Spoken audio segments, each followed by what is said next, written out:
Let me unmute. Let's try that. Hey, everybody. Good to be here with you today. We are doing a discussion. I don't want it to just be me. Right now, I'm kicking this off on Moses and the pen of the scribes. I think most of you probably were with me for the past hour and a half. Man. So we had a good time, I think. And I am opening it up to discussion. One of the main things that I wanted to do today was to establish the fact that, if followed, we do have safeguards in place according to the biblical text, primarily Deuteronomy and only Deuteronomy, that if you don't add to and you don't take away from, then you're guarding the text. And if you're guarding, then you're actually guarding the commandments. And so I think that that's the key message for today. I also put forward the idea that that was not the case, that I at least suggested, as I've done in other classes, though I didn't get into the specifics so much other than maybe just introducing the idea on some of the festivals, that some of that grew over time. And I think that if people don't want to talk about the biblical text being changed, if they just start with the differences between what is written in the text and you look at the way they're practiced, we can see differences there. But I think one of the things that made me put some of this forward today is the idea that I have been doing this for quite some time. I've been in the crowd that had it all figured out. And I know people like that to this day who send me long, lengthy notes about, to correct what I view on a certain subject. But I've been there and I recognize that. But now I'm much more interested in looking at the text for the sake of the text and building from there. Dave Tyler, how are you, my brother? Shalom, great class. There are many things that I'd love to say, but I'm going to focus just on one thing. Mm-hmm. I've known about the gap of celebrating Passover, and I've believed in that for probably 30 years, that it wasn't contiguously kept. Yeah. Well, I want to say that. However, then I think about the ramifications. And one of them is David never celebrated the Passover, in my opinion. Okay. We certainly don't have evidence, right? We don't have any evidence of it. And if the story is correct, the way you saw it, that many years after David had passed, these people figured it out, then it doesn't seem contiguous to me. But yet it wasn't something that God judged him on. He did many things that I can't believe, and then you get to 2 Samuel chapter 7, and we all know what that says. Right. So he was made a hell of a promise by the Almighty. But my point is, so what is it that God is really looking for? That's to me the deeper question. Yeah. That this all comes up. I've heard people argue about the dates these things are celebrated, and I heard people arguing about so much stuff, and it's like, really, is that what God cares about? How about the Decalogue, man? Yeah. Are you living life according to his engraved in stone thoughts? And so I'm just saying, you have to be careful when you try to think like the Most High. I hear you. Those are thoughts that came out with me a long time ago. And maybe someday some people never heard about the gaps, and there certainly were gaps. Yeah. And this whole concept of this book that was found, it just causes all kinds of ripples in the belief system. Anyways. No, I hear you. And let me ask you this. One thing I want people to understand is you and I know others have been at this as long as we have, but I'm just saying for the team, you and I have Yeah. been friends for a long time, and we've kept Yeah. Passover together. We've kept Yes. Sukkot together. Yes. We Yes. we have been in a different place at different times in our walk. Mhm. Just in the last couple of decades, we've experienced some differences on where we were then versus where we are now. Yeah. So I think that sometimes people who don't know me or who are new will sometimes think, well, you just haven't considered my view. Let me show you where you're, and then they Yeah. present something. I see that a lot. And Yes. it's not that I don't know the text. Like if somebody goes, well, did you not know that this text says such and such? I Right. assure you I probably did. And I know you did as well, Dave. But what we have to look at is we have to really be honest with the text. I think when we're honest with the text, we do see evidences that Yeah. there is extensive editing, and then we just have to ask the question, what's too much, or what's okay, what's Right. authorized Right. versus what isn't. Yeah. Just my Well, just be thoughts. careful making all your beliefs on the Masoretic text and traditions and like the Christians, in my opinion, and I know there's Christian people on here, they really ruined the story of Jesus. Yeah, And doesn't mean that the authentic Jesus wasn't a great teacher. And so uh, I I want to respond to Carolyn, but I'll do it in the text because if what she says is true, then throw Jesus out the window because he was always back through a Davidic line, in my opinion. But again, I'm not worried about those things. I'm worried about me and when I face the Almighty on the Judgment Day. That's all I'm saying. And did I do what I could? Because I've been lied to. I mean, there's been a lot of lies. I was brought up, till 11 years old in the Catholic Church, and if you want to talk about lies it's manifest as part of the way they do business. And so I'm trying to peel it back, but I don't want to throw out the good stuff. But sometimes, if you throw all the bad fish back, a few good ones go back too. So there's a that's where I'm at. there's a Anyways. there's a parable, Dave. I want to tell you this parable. Get ready. Yeah. There's Yeah. this there's this beautiful field, Yeah. and just great wheat is growing, and Yeah. then the farmer goes to bed, and he gets up the next morning and he sees weeds coming up in it. Stop. Have Stop. you go, well, what should I do? Should I go out and maybe pull all Yeah. the weeds up? Well, maybe Yeah. we should leave the weeds until the harvest. Yeah. And anyway, I just made that up. Hopefully it benefited somebody. Yeah. I, No, I don't think you made that I up. didn't make it up. You read it somewhere else I too. did. I And read it somewhere. this is Sheba, my seven-toed cat, a polydactyl. All right. She's all right. Thank you. Hey, And I Sheila. won't bother you anymore. Oh, no. Sheba, Sheba. Sheba, Sheba. Sheba. I Yeah. got it. All right. Thank you. Hey, Thanks. stick around, Dave. Good I'll talk. stuff. Bye. All right. Damon, Shabbat Shalom. I'm going to ask you to unmute. How are you? Good morning. Or good afternoon. Nope, still good morning. Mm. Shabbat Shalom.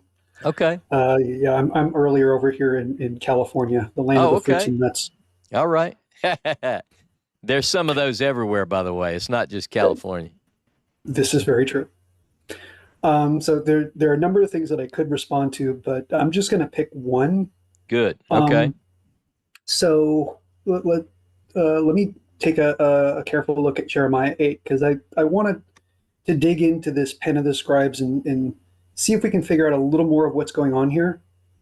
Because the context of verse 8 seems to suggest that what the priests are doing, if you look over in verse 10, everyone is given to covetousness from the prophet to the priest. Everyone deals falsely. So whatever has been changed appears to have been changed for their advantage. So with that in mind, let me go back to First Samuel chapter. Wait. Before you go anywhere, would you tell me what you think Jeremiah 8:8 says? Start there. Before you look at verse 10, before you look, I'm all about context. That's why I did 25 weeks on Jeremiah. So, but tell me, what does Jeremiah 8:8 say? I'm just going to read the New King James because that's what I'm reading from. I know you have a different translation, and I know it's more accurate than what I have. Okay. what my verse says is, look, the false pen of the scribe certainly works falsehood. And I understand it's changing the text into a lie. That I understand from your different translation. And I believe that what you're saying is more accurate. Let's stay there just for a moment, if we can. I know you want to go somewhere else, but before we leave that, so you said that your translation and my translation both suggest that the text, that the Torah has been made into a lie by the pen of the scribes. Yes. Okay. So that's my point. Now, whatever else we learn, how would you define the Torah in that text? What is it talking about? I went through 20 of those verses last week. What is the Torah of the Lord? Because that has been made into a lie by the lying pen of the scribes. So before we look at verse 10, just help. And I just get excited. I love that you're a good student and teacher, so that's why I'm picking a little bit. Okay. So would you, I don't want to put any words in your mouth. Just stick with Jeremiah 8:8. What does it say? I just want to make sure we're on the same page there. It does look like changes were made. The question is, what were those changes, and do we have those changes reflected in the text that we have in Deuteronomy? Okay. And that I'm not sure of. Okay, but you would agree that the text is saying somebody used a pen and made that Torah of the Lord into a lie. Yes. I know it's hard. It's hard to say, but it says it. No, I agree with that. But let's look at verse 10. Everyone is given to covetousness from the prophet to the priest. Everyone deals falsely. With that in mind, let's look at how that might have worked out in practice. Let's go to 1 Samuel chapter 2. I'm going to read the story of the wicked sons of Eli, starting in verse 12. And you're, before you do this, you're suggesting this sheds light on what the lie might be in the Torah? 1 Samuel chapter 2. Starting in verse 12. All right. Now the sons of Eli were corrupt. They did not know the Lord. And the priest's custom with the people was that when any man offered a sacrifice, the priest's servant would come with a three-pronged flesh hook in his hand while the meat was boiling. He would thrust it into the pan or kettle or cauldron or pot, and the priest would take for himself all that the flesh hook brought up. In other words, this was a custom. This was not written in the Torah. This was not saying, okay, this is how you do it. So bear with me. I'm not being rude. But I want to. It's easy to get off. So what I want to do is keep you pinned, and what I mean by that is I would agree with what you're saying. Yes, they're following a custom. There may not be a written precedent for it. It's not part of the Torah. This has nothing, in my view, to do with anyone adding to the words of the Torah as Jeremiah 8:8 says happened. I think it does, but I think what happened was that whatever was changed in Jeremiah's time was this very sort of thing where they were looking for some kind of physical benefit, that they could take additional sacrifices, that they could gain additional power. Okay, now we might be on the same page. Sorry, I get excited. So what I'm saying is, so if you're suggesting that something which had been a practice, unwritten, that was then later inserted into the text as if it were originally part of the text, is that what you're saying? Not quite. Okay. Sort of. The idea being that there were originally certain sacrifices prescribed in a manner in which they were supposed to be done, et cetera, et cetera. And what happened was, because the scribes were the literate ones and the people had to take their word for it. Oh, these are the sacrifices that are commanded, and you have to do this additional one, okay? Or if you look at the punishments that are outlined in Jeremiah 8, it says, I'll give your wives to others. I'll give your fields to those who will inherit them. it seems like what they're doing is they're gaining wives unrighteously. They're gaining fields unrighteously by inserting into the text. Okay. Does that make Well, sense? it makes sense. I know that for me, the main thing, and believe me, I'm with you on the context. You've got to go by context. You have to deal with it Yes. historically and so forth. But one thing it seems we agree on, and I'm happy to hear this, is that that Jeremiah is saying on behalf of the Lord, it would seem, that the law has been edited, unauthorized editing has gone on to the point that whatever was the law of the Lord, which was holy and just and righteousness, has in fact been made into a lie. Now, the question, as you're on to and I'm on to, is the search as to what precisely constitutes a lie and what constitutes the authentic version of the law. That's the question. Now, And not only that, yeah, what were those lies preserved in the text we have today? Because I'm yeah, not sure they were. yeah. Well, I that think that would was be. only for their time. Oh, so you think that it was straightened up at some point, and all the lies were taken out? I think that basically what happened in Jeremiah's time is that they were not being true to the text that they had. They were saying, no, it's this way. And they were taking advantage of the fact that the people were not literate. And they were So, saying, no, it's this way. two quick questions. Number one, there is a big debate on literacy in the ancient world.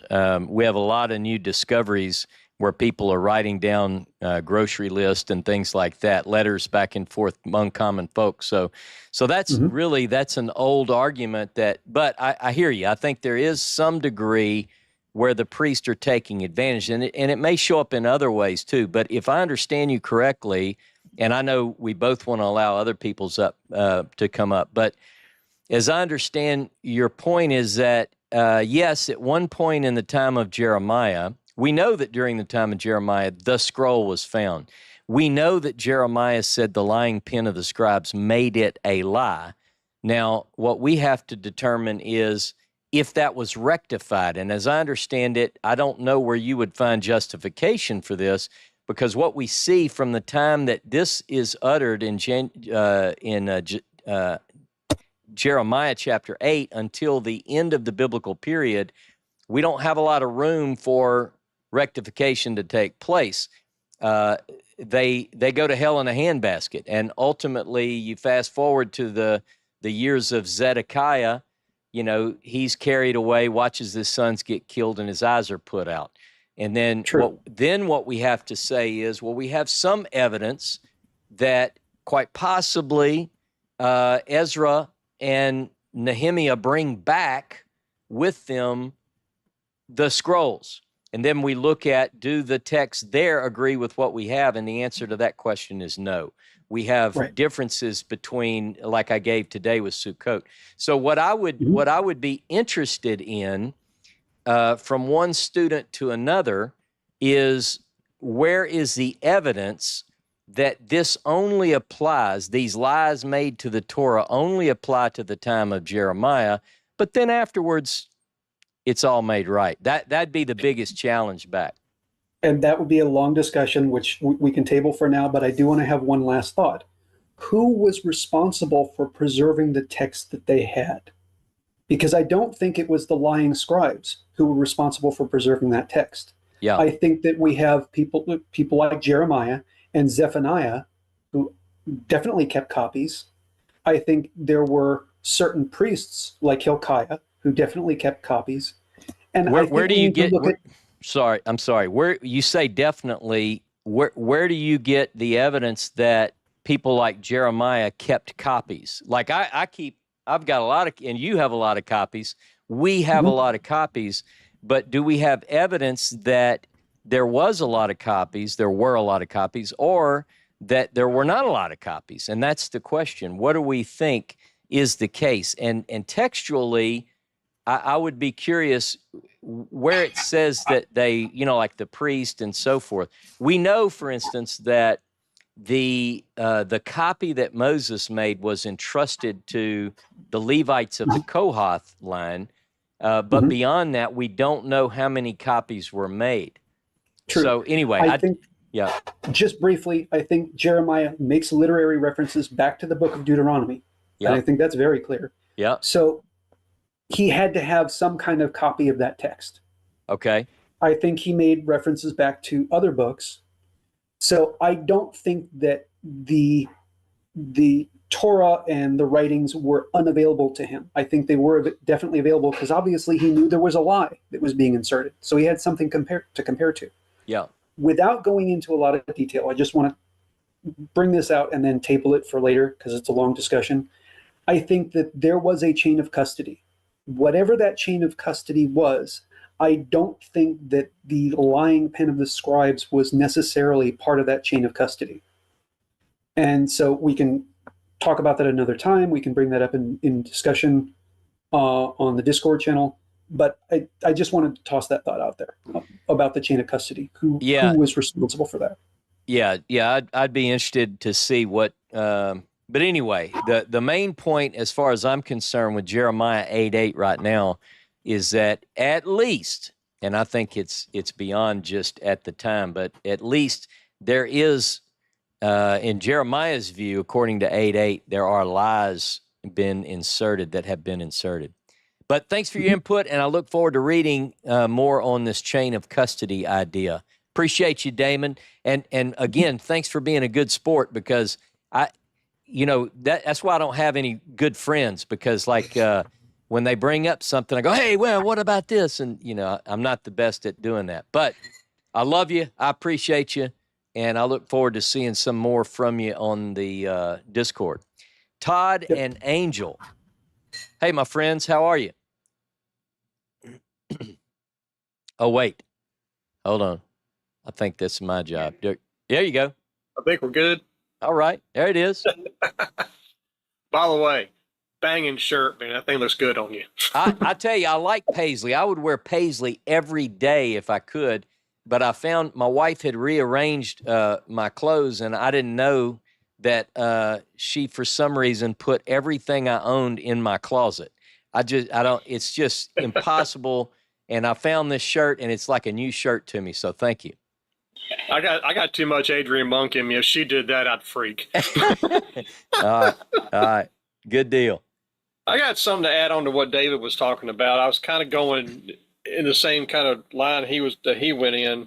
Not so much about Passover, but what you had read in Deuteronomy 16:16, which is 3 times a year on the Feast of Unleavened Bread, Feast of Weeks, Feast of Booths, all your males shall gather.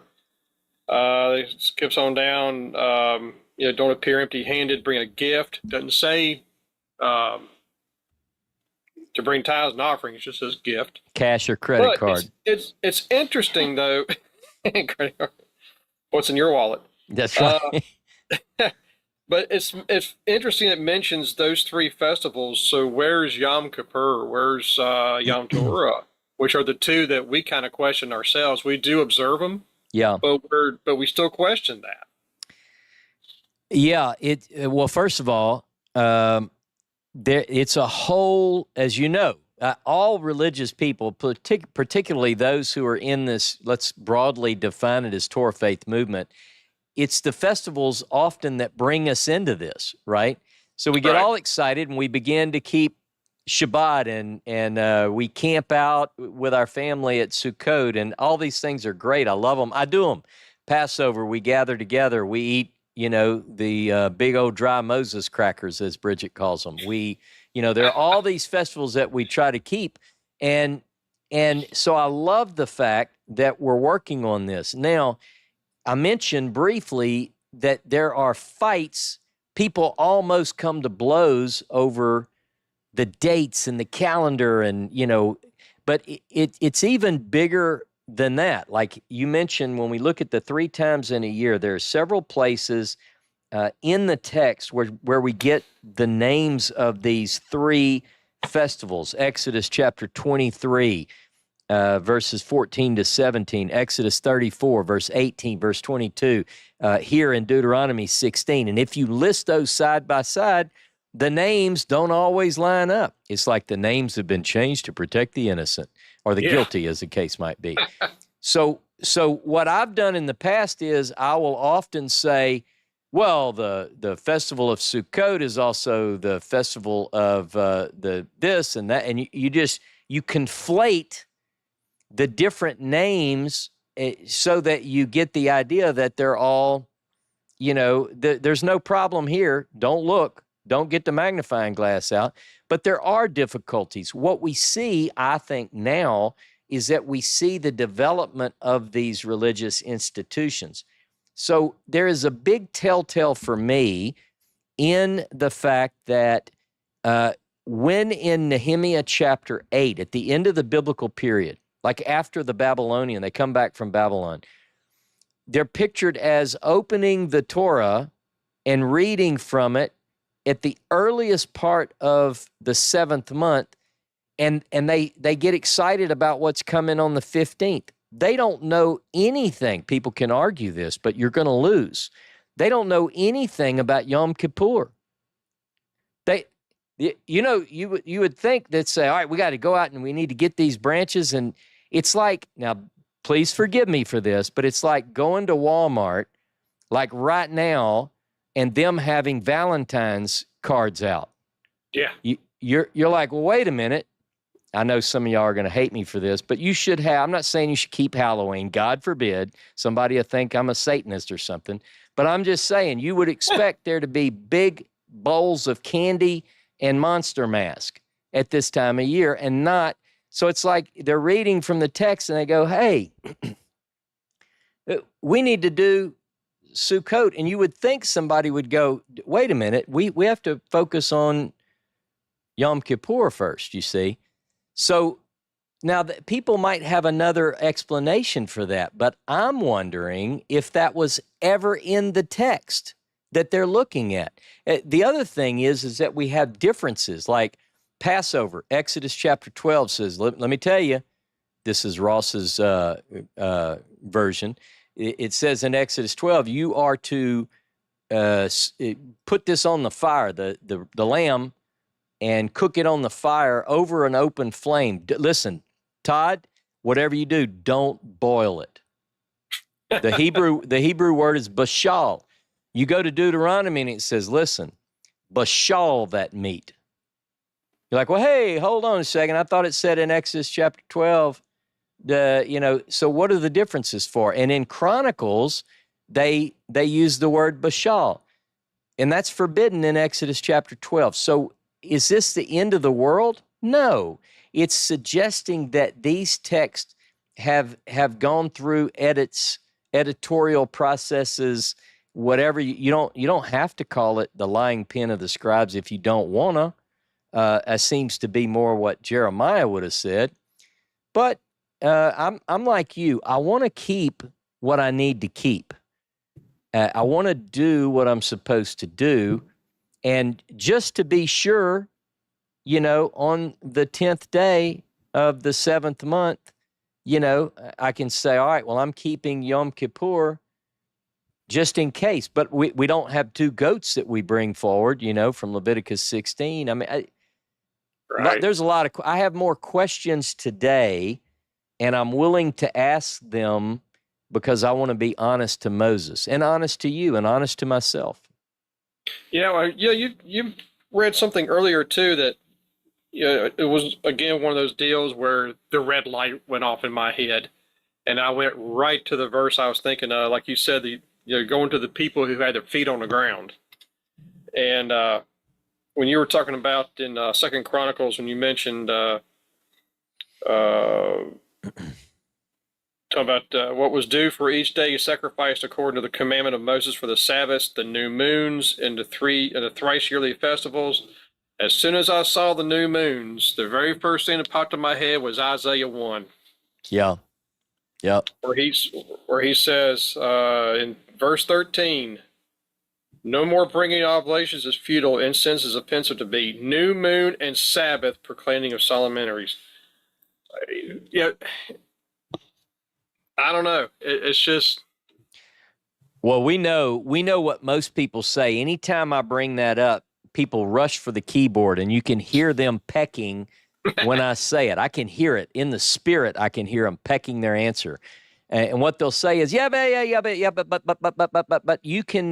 God is not talking against sacrifices there. He just means that your heart isn't right. And if your heart's not right, he doesn't want those sacrifices. But ultimately, he'll want sacrifices. And what they'll say is, look at Ezekiel. Ross, have you never read, like I'm just devoid of sense. I've never read Ezekiel chapter 40 through, the end of the book. Like I don't know. Yes, I know. Here's the point that I'm making. The texts that we have passed through the pen. They reflect. I'm not a moron. I know that ancient people sacrificed, and that sacrifices were a big part of ancient religion. What I get into, though, is as I read the text, I see a tension in the text, which questions the efficacy of the shedding of blood. You read all these texts, and does God really want or need this? Does God need me to whack a bull and bring its blood and flay its meat and put it on an altar? Is that going to do anything? And the answer to that, according to at least some of the biblical text, is no.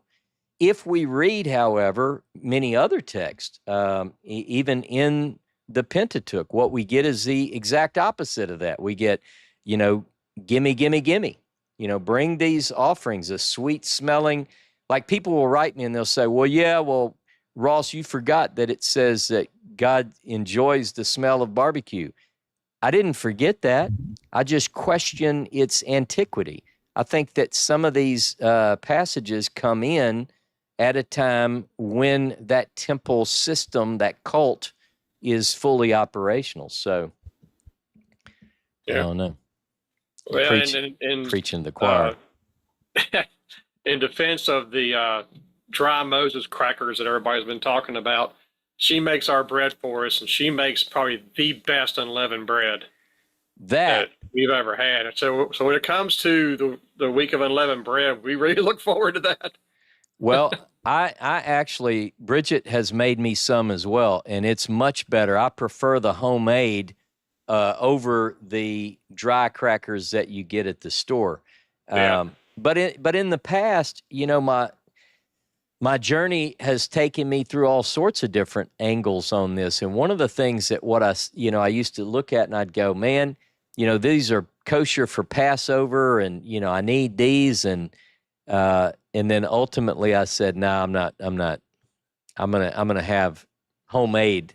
So maybe we can exchange recipes, because I do like to make mine. I would say maybe you could just send me some, but that I'm just picking. Just send me a recipe and I'll try to make them. I'll send you some. All right. Hey, good discussion. If nothing else, just hang tight and hit me again. I might have did more of the talking and you didn't even get to say your question. I forgot. Good. I might have something later. All right, cool. All right. Thank you very much. And Julia. How are you, Julia? Shabbat Shalom. I'm okay. Can you hear me? I can hear you perfectly well. Okay.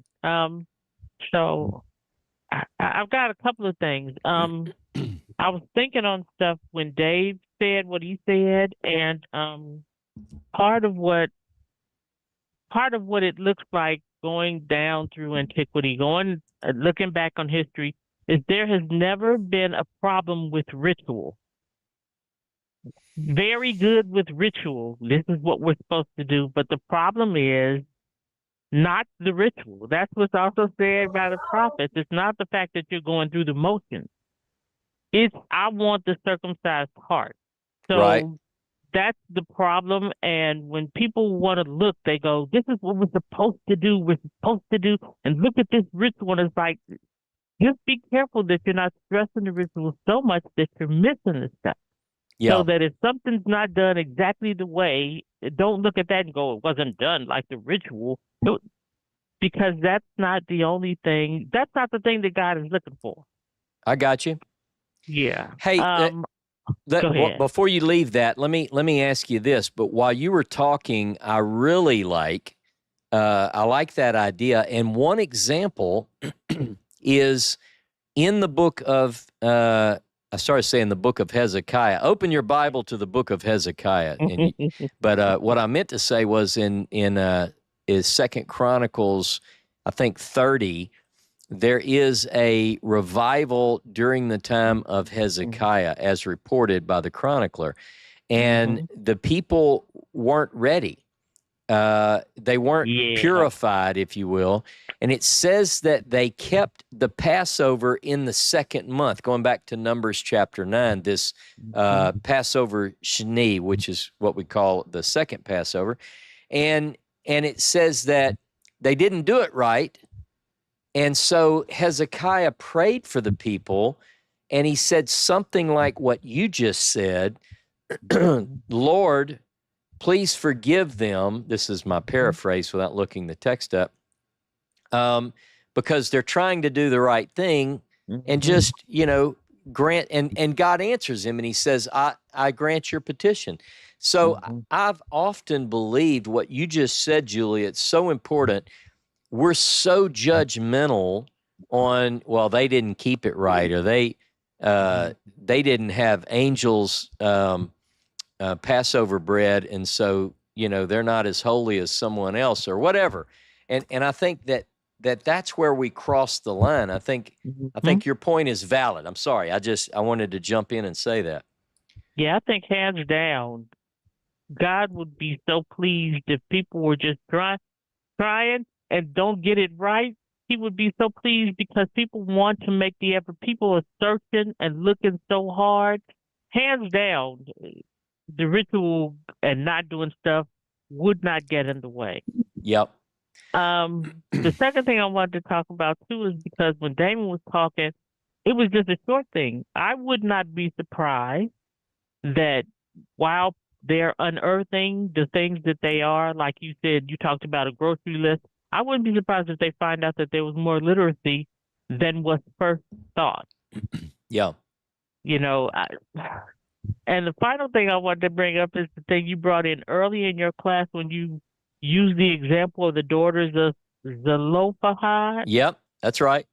You're a Hebrew. That was perfect Hebrew. Perfect.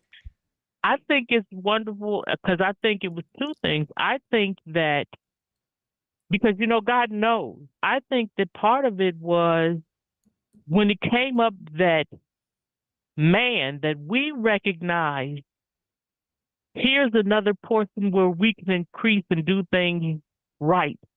When they came to it, I think that it was okay. That's why God might not change because he knows all. But when we discovered, hey, how about this? He was like, okay, they are actually looking toward doing something and moving in the right direction. Right. I think that's why that's there, and that's why it's in there to show.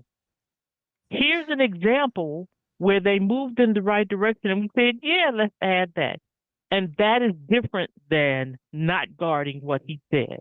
I like that. I'm okay with that. And remember now, one of the questions that I had, a lot of people see me as being very destructive to their faith and practice because they think, oh, he's here he goes again, finding problems with the text. But what I did today was I said, now look, what if some of these are authorized and approved? Some of these changes. If I can prove that Joshua and Samuel added to the text, can I prove that those additions were authorized and approved by God? Yes. Maybe so. Yes. So I think that it's important that we look at these things, we focus on them contextually. And one thing about the daughters of Zelophehad, some of you know Simcha Yakubovich, and I was Dave and Patty spend time with him. Anytime we go to Israel, we're invited. He's a good friend of ours. And it was funny. I remember one time I was invited, and it was Shabbat. So now, and Shabbat in their home, it's Orthodox. You don't use your phone. You don't have any electronics. And so, like your iPad, you can't pull it up. And he said, Mm-hmm. he tells his whole family, his mom, his kids, they're all around the table, his wife, and his, I think his sister was there, and the house is packed, and we had eaten. And he said, Ross is going to teach us a Torah lesson. And I thought, well, I wasn't really prepared for this. You know, I didn't say that. I love to talk about the Bible. So I said, you know, whatever date the date was, it was the Torah portion that contained the story of the daughters of Zelophehad. Now, Uh-huh. Simcha has one son and quite a few daughters. It's mostly women in this house. And Okay. I remember thinking, the Lord has blessed me with this great opportunity, because I said, the Hebrew Bible, a lot of people will accuse the Hebrew Bible of being very patriarchal and, Mm-hmm. you know, women are property. And there is some of that, Mm-hmm. right? There is some of that, as there Mm-hmm. was in the ancient world. But what is beautiful, to your point, Julia, is that we get a taste in the Hebrew Bible, in the Pentateuch, where daughters of Zelophehad said, hey, look, sir, good sir, what about us? Mm-hmm. No one in that text said, you're a girl. You can't Right. have property. Right. You're you have to. So it's, in some ways, it is a testament to how the Israelis, the Hebrews, have always advanced women and given them more say. Like, you know, in Saudi Arabia a couple of years ago, there was a proposal by the prince that they would allow women to drive. And the whole world said, yay. And I saw a meme that I thought was funny, because there's like 3 or 4 Israeli girls that are standing in front of jet airplanes, and they're saying, hey, you guys have come a long way. You know, like, now you can finally drive a car. We're flying this bad boy right here. So, Yeah. but I think it's a beautiful case, and I think I'm fair about this. I'm being honest to Moses, honest to God. When I look at these texts, I'm not just going to say, oh, I think this is an addition to the text. I not only want to know what is original and what was originally part and what's Yeah. not, but I want to know Yeah. why. And in this case, the daughters of Zelophehad, I think it's a beautiful opportunity for us to say that since BCE, whenever you date that text, that women had property rights in ancient Israel. It's amazing. One quick story. One of my daughters, Emily, is a police officer, and I give my girls hell. You know, I mean, we pick back and forth. I was at my daughter's house, and on the she's single, and on the counter was a pocket knife. And I said, what are you doing with this knife? And she said, that's my knife. I said, that's not a girl knife. That's a boy knife. And so she laughed back, and she said, well, let me show you how this girl knows how to use a knife. So but see, my daughters are raised like the daughters of Zelophehad. They have every right, you know. So I think that's a good example. And it's an example where a text has been edited, for sure, but for the right reasons, I guess you would say. And it's a good I don't want to step on some things, but it's a good juxtaposition, looking at that and how they made a change. And then when you go back and you reread and look at I think it's Numbers 5, when you go and stand before, and the waters and your belly will descend and all of that stuff. Yeah, that's no. It makes me think the authorship. Yeah. Right. And that's the key. I get the same impression when I read that as you, Julia. I read the whole case of the Sotah, it's called, the unfaithful woman. And I mean, look, I know some people get real nervous or scared when I say that, but I just don't. I think, and I think for good reason, I can see why a priest, a man, would put in the text something to keep his wife faithful. He doesn't think that maybe he's got the charm and the charisma to keep her happy or whatever else. So he says, now look, honey, I hate to tell you this, but if you go messing around, I'm going to bring you to the tabernacle and you're going to have to drink dirt water. And, I mean, I've just said before, I can't imagine that ride to and from with Bridget. I love the way you say that. Yeah, I don't think I don't think I could get her to go with me, and I don't think I'd want her to ride home with me. I mean, my life would never be the same. I couldn't close my eyes. Yeah. Anyway. And one final thing, Dave, your cat is so cute. Sheba, she's adorable. That's all right. I got. Thank you, Julia. I appreciate you. All right, I'm going to get Miriam up in, let's see, let me make sure I've got everything. Let me pull that up. I've got a couple of windows open. Okay, Miriam. Shabbat Shalom. Shabbat Shalom. I hear you. I was trying to end something on YouTube. Okay. All right. Finished. But I love today this teaching. It just so reminiscent with what you have been teaching through the years that I've been trying to hang on to. I so love, and I thank God for that. But my question is about the lie. Okay, you brought us to Genesis 3 about Eve. Okay, but in 21, where I just want to make a point that Eve was created out of Adam's rib. Okay. Okay, so she originated from something and not nothing. And God sought to do that. Okay.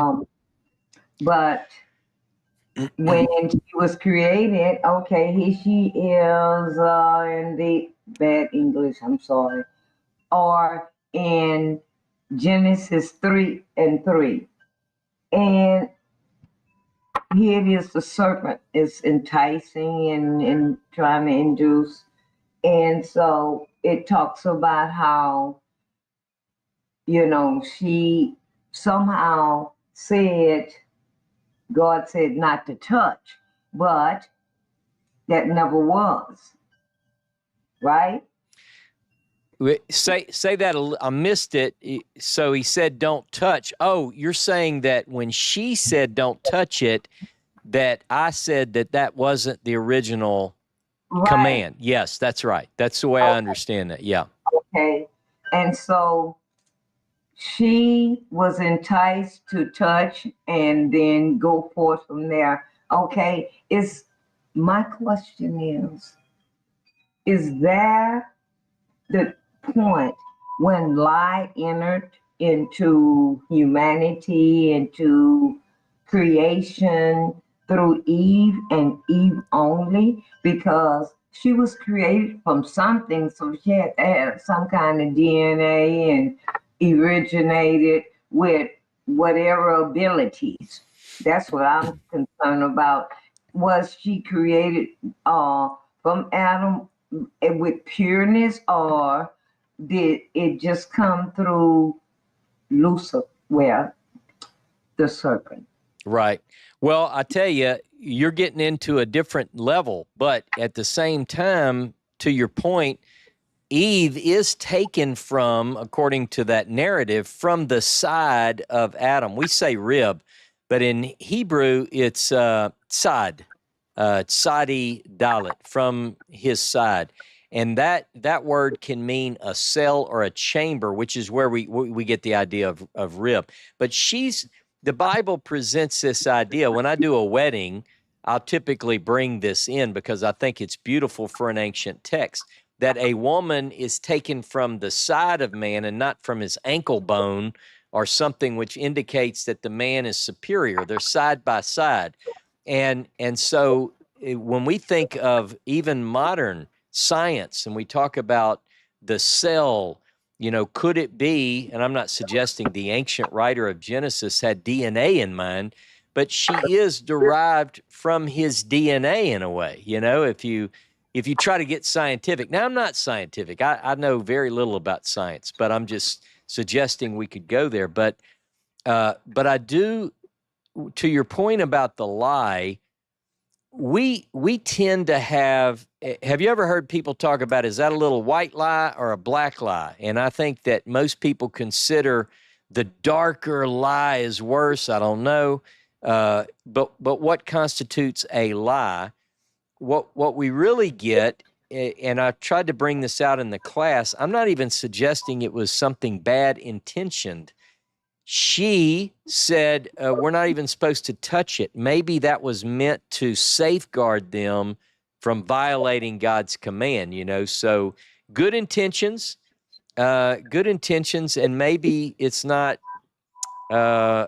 maybe it wasn't intentioned to be bad, but it turned out that way. It backfired on them by adding to the words. So I don't know if we say lies entered in at that point, but certainly embellishment. That, again, is it a lie? Is it just stretching the truth? I don't know. Maybe that's what we have to focus on.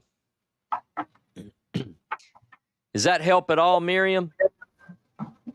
Great, excellent. It answered my every question. I just want to make one more point. All right. I did look up the word lie and lying. Okay. All right. Slight figuration.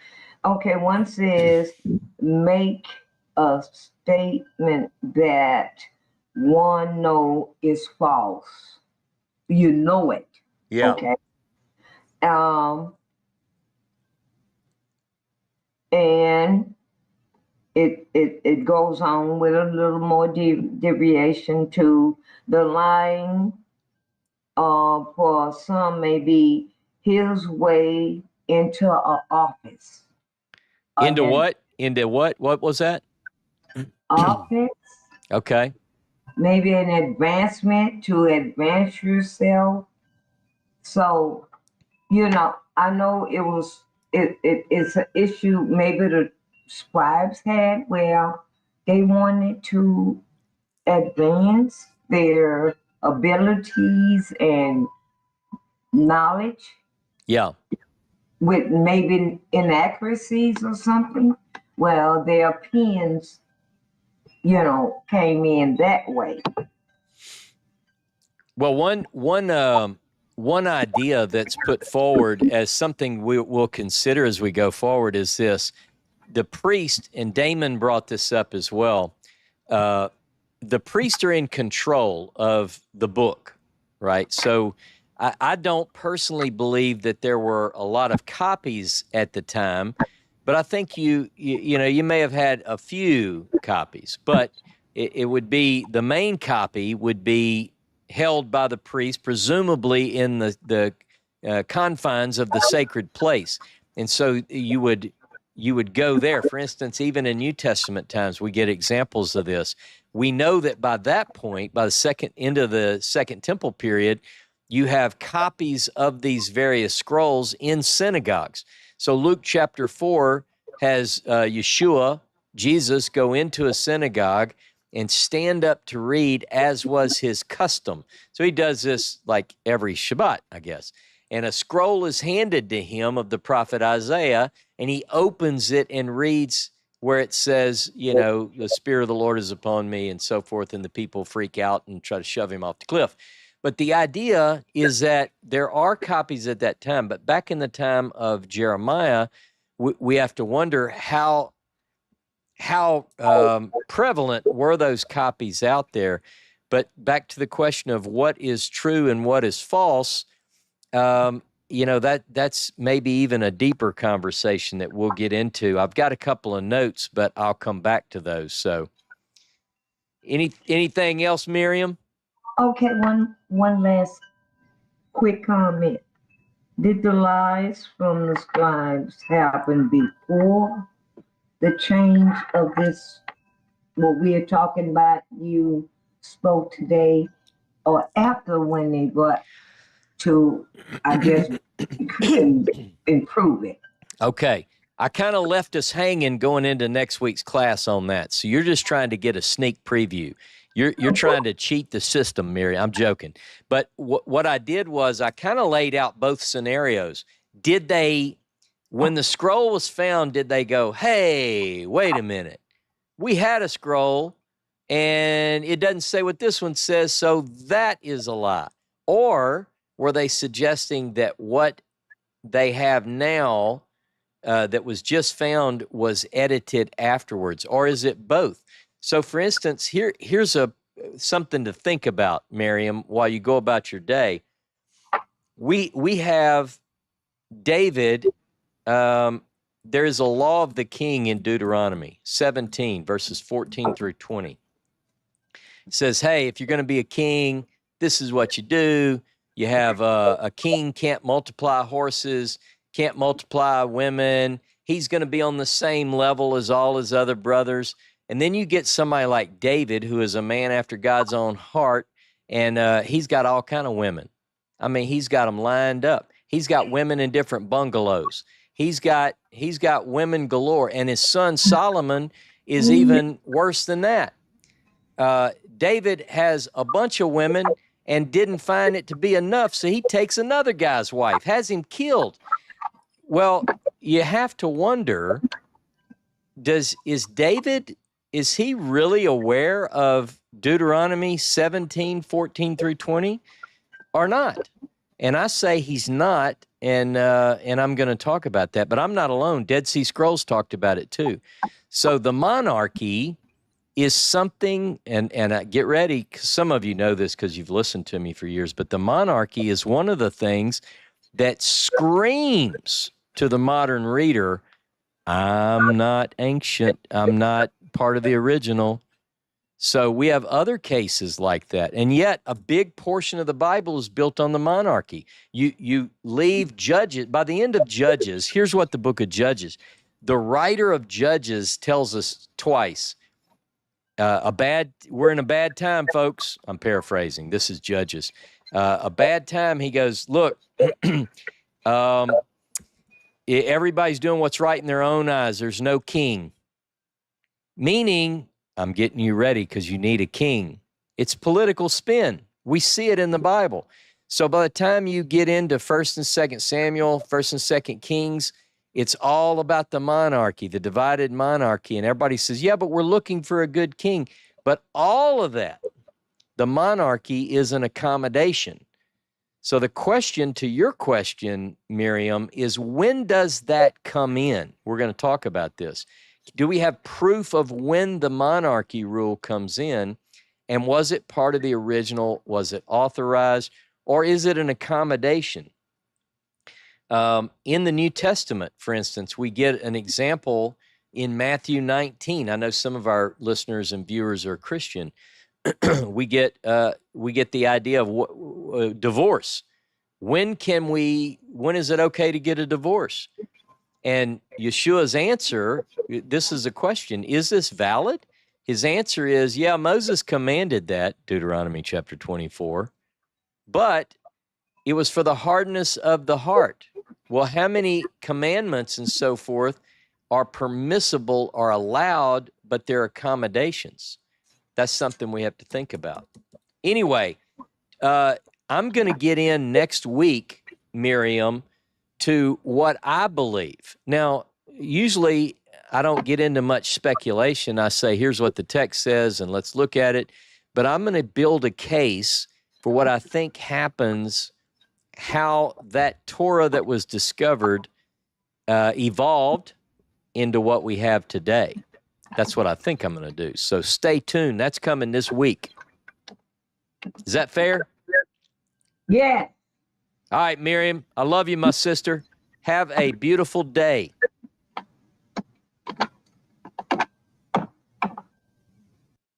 All right. Clody, let me make sure. I'm going to unmute you. How are you, my friend? Shabbat shalom. Shabbat shalom. Thank you for the class. Hey, thank you for listening. Okay. So you unmuted me and I muted myself. Now we're good. Okay. I just wanted to share some thoughts, some inspiration from today's class. Okay. Actually wanted to ask you if we have made sure that the same differences are in Hebrew as well, from Leviticus 23:40 and Nehemiah 8:15, but I think that that's the case, so I'm not going to make that question. Yeah, Okay? it's a great question, but yes, and I would ask people to look at that. Yes, it is different. Yeah. So yeah. The other thing I want to start with is the observation from the last week's class that Okay. was we have to make the difference between things written on stone and things written on paper. So going back to your question, when is it okay to add or to take away? I would say never, because if the law of God is written on stone, you shouldn't take away and you shouldn't add on. So I don't believe that anything else apart from those 10 words have the same significance as those laws, which means not even the feast. The only feast that makes it to the 10 commandments is the Sabbath. Amen. And that's the only very sacred day that we should keep it holy. As for the tabernacles, sometimes they describe it differently, sometimes they make it differently, sometimes they have done it, and sometimes they have not followed it. So it's something that is not written on stone. And also the same goes with Pesach and with all the sacred feasts. I love them. Again, Yeah. I love the tabernacles. It is a good way of remembering those 40 years in the wilderness and declaring again that Jehovah is your God and that you are part of these people that go with Israel. So I love it. Yeah. But it's not the law. Let's not confuse the law with the love for God and with the Psalms and with the prayers and so on. At least at my opinion. So I wanted also to make a little thought travel in the ancient times and in the modern times. So in the ancient times, they had not electricity and they had not Wi-Fi, tablets, Zoom calls, and so on.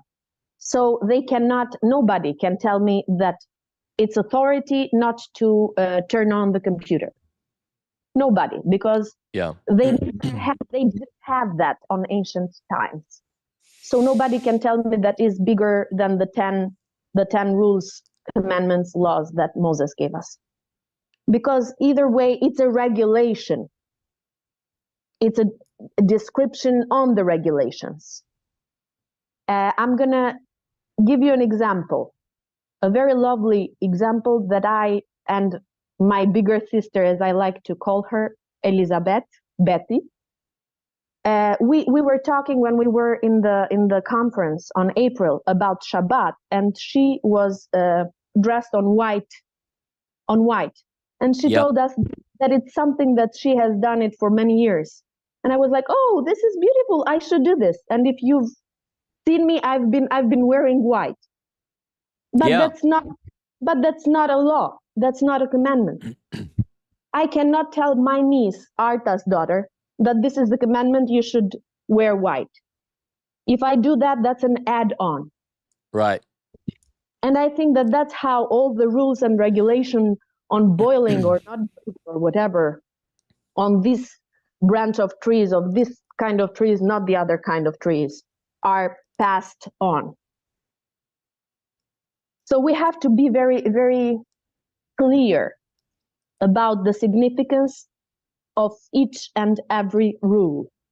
Also, I saw something very beautiful. When you were reading the verses, you were reading about keeping. First of all, I really would like to link the yesterday welcoming Shabbat with today's class, because David, and I loved his train of thoughts today, by the way. David was asking us, what is the Shema for you? And I was trying to say something, but I forgot 4 of the verbs that you were describing in one of your earlier classes. That is listen, learn, guard, do. Right. So that is what Shema is for me. To listen, to learn, to guard, and to do the commandments of God. And I saw today, as you were reading the verses, that God, what God is asking for us is for us to love God, to walk in His statutes, and to keep or guard His commandments. And I saw many times the love God. Love God. So it's guard the commandments, but you cannot guard the commandments, and you cannot keep the commandments if you do not love God. So we have a teenager in my house in Albania, which is my sister's daughter. She has to know that her mother loves her, or her parents love her, and they want what is good for her, and they know better. So she will then respect the rules and regulations of the parents. Right. But if she doesn't know, if she doesn't love her parents, if she doesn't know that her parents love her, she will make the rules like this. Yeah. So I think that what is really important is for us to love God. Because if we will love God, then we will have this faith that all His rules are the best for us. And then we become fanatic of His rules. And then we have the indignation that Yeshua had. And then we will guard the commandments. Because if we take with a pinch of salt everything, but it's not like this, but it's not like that, then that means that we should revisit our love for God.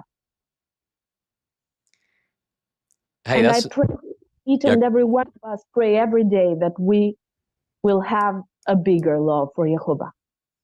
Amen. No, that's some good preaching. I tell you, I think, I would agree with all of that. The idea, my heart's desire, and I think everyone would probably say this, at least this group, is we want to know, what did God command that I can do that's applicable to me, because that's what I want. Now, I'm also interested, honestly, I'm interested in what maybe other people wrote and said from the ancient world, and priests and prophets and Moses, and I'm interested, but I want to know that I'm reading, is this from God or is this not? I mean, is this just a good idea? I'm a veteran. I served in the military, and I love my country. And so I have to say that, I'm also very patriotic, and different people have different views. I mean, look, this is not like, I don't get on Saturday mornings and give my politics. That's not what I do. I don't care. But personally, I'm very patriotic. A lot of people are, for different reasons. When July 4th comes around, I celebrate July 4th. Usually it's with the typical things that are done at July the 4th, and family and games outside. It's usually very hot here. There might be barbecue.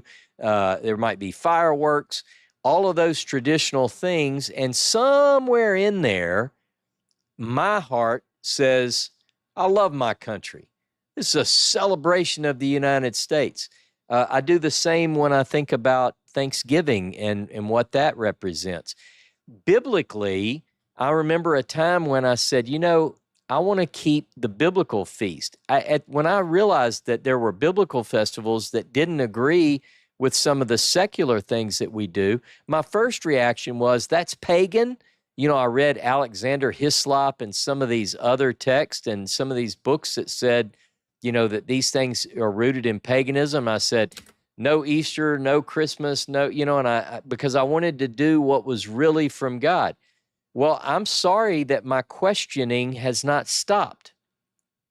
So I know, for instance, that, I remember years and years ago, this is probably 20 years ago, we were on it was early an email chat discussion group. And I remember Dave Tyler, I know he won't mind me saying this, but he stirred up the hornet's nest because he questioned the holiday of, I remember which one. Oh, it was in Kislev. It was, like a Jewish Christmas. Is Hanukkah really just a Jewish Christmas? And he wrote this thing, and it really stirred people up. Well, I had to think about that. I may have even responded negatively at first, but I said, now hang on. What's he really saying here? He's distinguishing between a festival which recognizes and appreciates the rededication of the altar or restoration of Jerusalem, whatever, from the festivals of the Lord.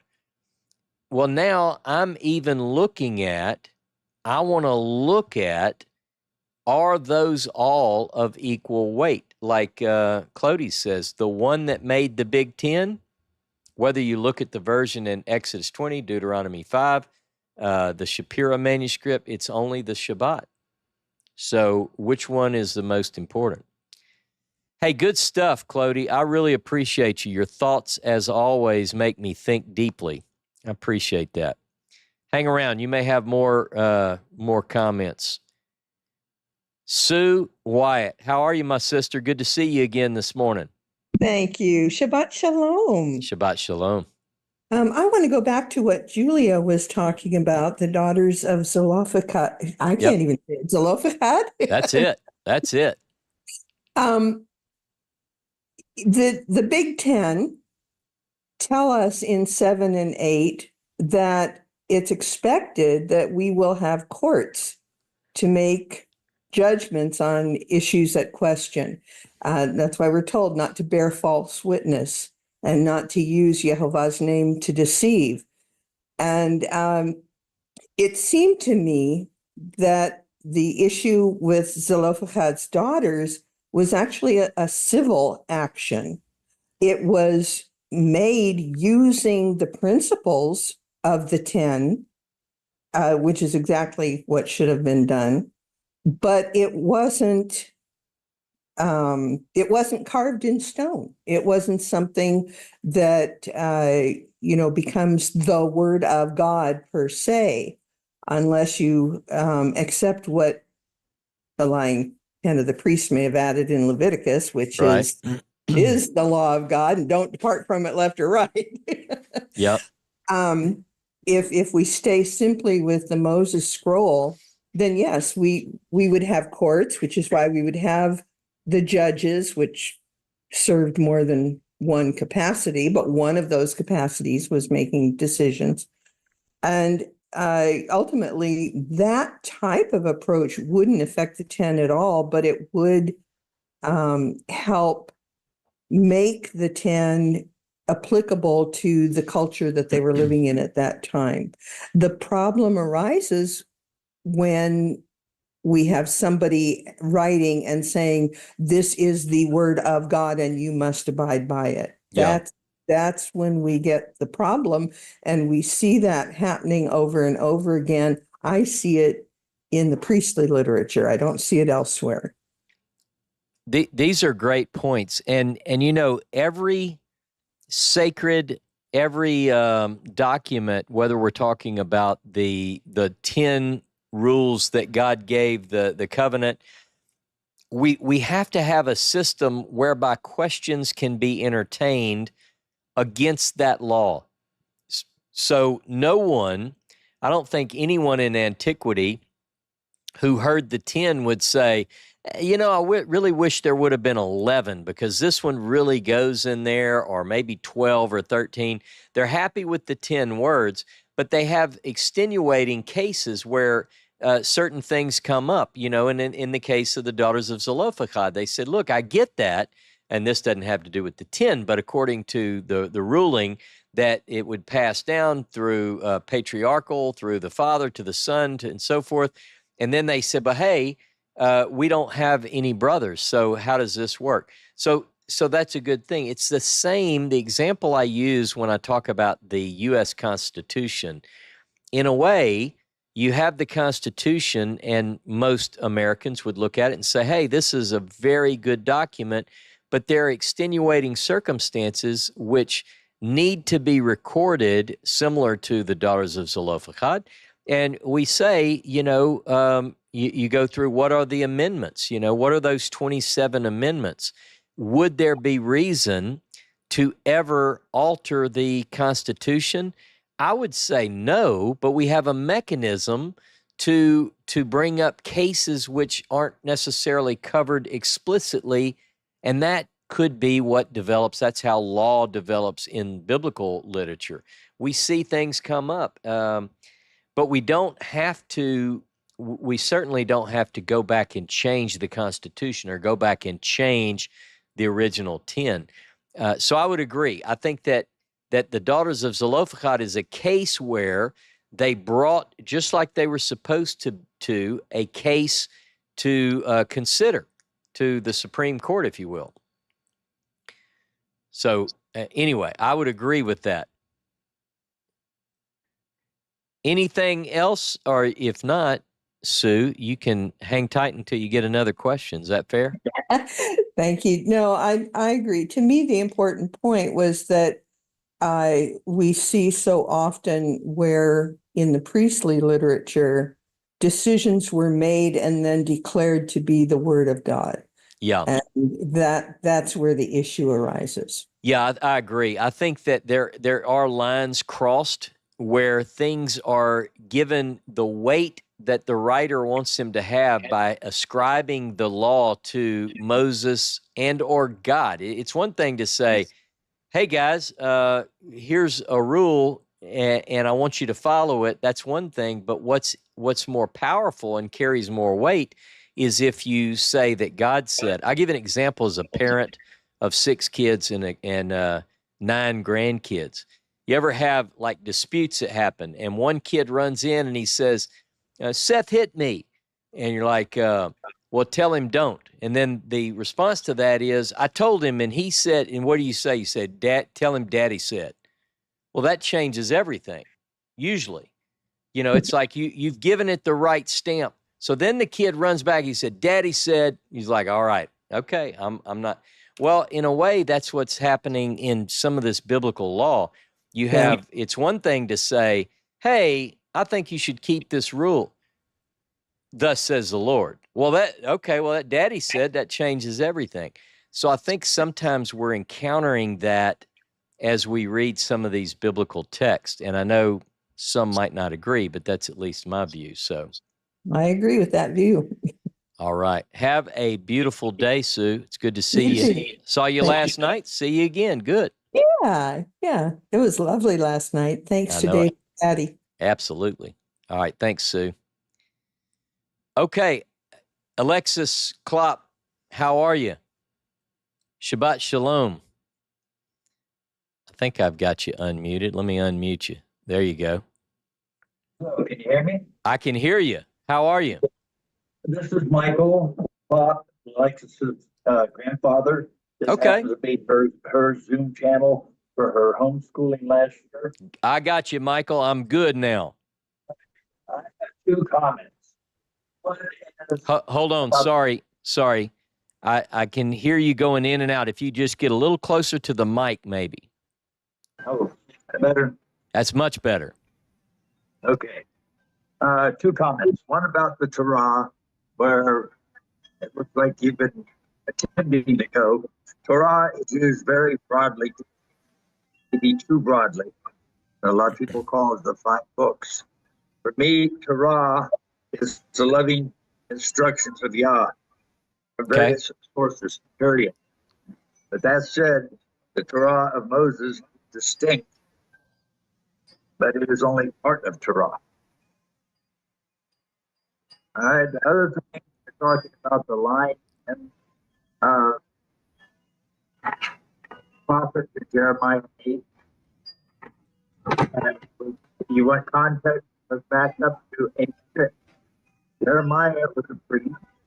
He had read the Torah, knew the Torah, yet he tells them that they are not saying what it says. Jeremiah 8:6. I have listened and heard. They do not speak right. So apparently the scribes were not reading, not putting the correct spin on what they were reading. Okay, good. Thanks for your comments. Now let me come back on a couple of those things. Number one, I'm quite aware of how Torah is used in both the Pentateuch and in the broader sense of the Tanakh. In fact, I don't know if this is your first class or what, but even last week I went through every occurrence of the phrase over the last few lessons anyway. So we're quite familiar. Torah can mean, as you put it, the loving instructions of Yah, although I'm not sure that that's an exact quote, but nonetheless, I could go with you. It can also be used in the sense of a specific instruction, such as the Torah of the king and so forth. I'm quite familiar with the context of Jeremiah chapter 8.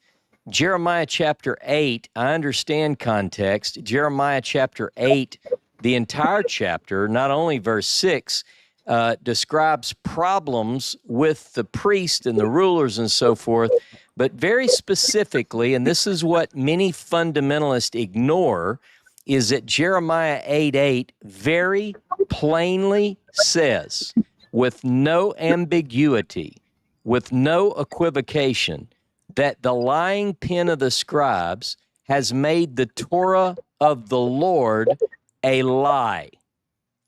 Now, what most fundamentalists do with that is they get very nervous, and it's understandable that they do because they don't want to believe that because they have other ideas about the Torah of the Lord. But Jeremiah says that very plainly, and we can't ignore that based on what verse 1, 2, 3, 4, 5, 6, 7, 8, 9, 10, 11, 12 say. 8 says that a lying pen has made it into a lie. Now, some might say, well, that's not talking about the Torah, like the Torah of Moses, the 5 books. Well, it says in context. We want to talk about context. Before we look anywhere else, we look at that verse, and that verse calls it the Torah of the Lord. Last week's class, I went through every occurrence of the Torah of the Lord, so it's real important. So, I appreciate your comments, but I don't think we can take away the sting of Jeremiah 8:8 by ignoring what it says. Does that make sense? Yes, it makes perfect sense. So, but look at it though, and feel free. We do have, I don't know if you're part of the, Michael, I don't know if you're part of the Discord or whatever, but I encourage people to lay out their case fully. Sometimes we don't get a chance in this discussion to fully lay out our case. And if someone wanted to suggest that Jeremiah 8:8, which says that the lying pen of the scribes has made the Torah a lie, if they wanted to convince me that that does not mean that the lying pen of the scribes has made the Torah a lie, they have a place to do that on the Discord. So I encourage you to do that if you can. All right. The book of Jeremiah was burnt up, and Baruch had to write it the second time for him. Yep.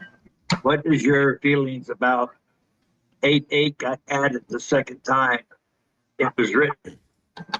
Yeah, I think that clearly what we have in the book of Jeremiah, by the way, if you're a Jeremiah guy like I am, you might like I know it's scary and daunting, but it's a 25-part series on Jeremiah. And I get into that quite extensively. And what we find yes, in Jeremiah 36, there is an account where Jeremiah and Baruch, who have once written the prophecies that came to Jeremiah from the 13th year of Josiah's reign until the 10th year of Zedekiah, the taking away into captivity, that is destroyed by a king and his entourage, and Baruch and Jeremiah write it again. What we're told in Jeremiah is that text is rewritten as it was the first time. Now, there are textual difficulties because, honestly, if you look at Jeremiah as we have it in the Masoretic text, you also have to consider that we have the Septuagint, we have the Dead Sea Scrolls version, which differ from both the Septuagint and the Masoretic text. But in general, that idea, Jeremiah 8:8, is exhibited in each of those copies. So I suggest that Jeremiah certainly has every right to say that. Number one, he is there, he is a priest, and he is a prophet at the time of the discovery of the scroll of Moses. So we know that he was, according to the text, he saw that original scroll. And we also know that he says in Jeremiah 15, when your words were found, I ate them. So he consumes the word of God when it was found, the original scroll, meaning he took it in, he understood it. Now, when he goes forward to preach, he says some things that are shocking.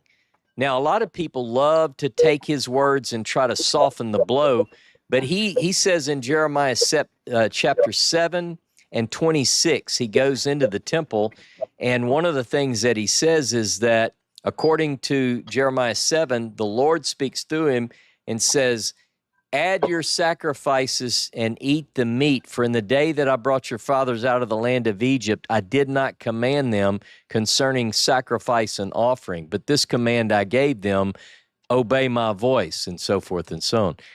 Well, so he says that when they left Egypt, there were no commands to sacrifice. Now, people would argue that, and they'd say, no, wait a minute, we have commands. Well, he's saying no. And so I think that people have to ask the question, what did he see that made him say that? And I suggest that he saw the original scroll of Moses. That's my view. That's my view. Thank you. All right. Is your 24-part series up on the website? It's on my YouTube channel, Michael, and if you've got the energy to watch all of those as you have time, I would love your feedback, because that's what I do it for, is to get good feedback from people like you who've studied a long time. So I'm assuming you've studied a while. I have lots of time on my hands. Well, I tell you, that's a big challenge, but if you can do it, I don't know that I can send you a certificate and say you made it through. Maybe we'll make a T-shirt. I made it through the whole series. Thank you. I don't need certificate. Approval from our Abba. Michael, I appreciate you. I love your flag, by the way. Shabbat shalom, my friend. Shabbat shalom. And now let's bring on JJ Sillery. What's happening, brother? All right. All right. Am I on? You are on. I hear you loud and clear. All right. Shabbat shalom. Yeah. Hey, I guess based on the conversation with Michael, maybe you answered part of this last week. I'm still catching up on a couple weeks of classes. I guess you talked about the Torah of Moshe. So, because when you were going through and you mentioned Deuteronomy 30:16 in the context of guarding your shamar, yeah, that I was just wondering. I was like, hey, how do these, the commandments, the statutes, and the ordinances relate to the 10 words or the 9 words or 11 words, however many words there are, right?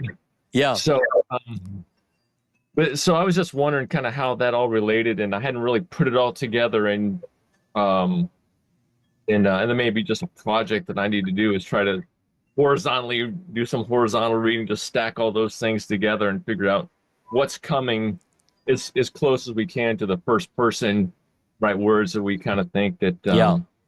or maybe most authentic words of Moses. So, Well, go ahead. no, I was going to say it's just how like when Clody, mentioned about the Shema and listen, learn, guard, do is the way to love God. Then yeah, I just thought that added in there to try to figure out. Am I still here? Yeah. To try to figure Yeah.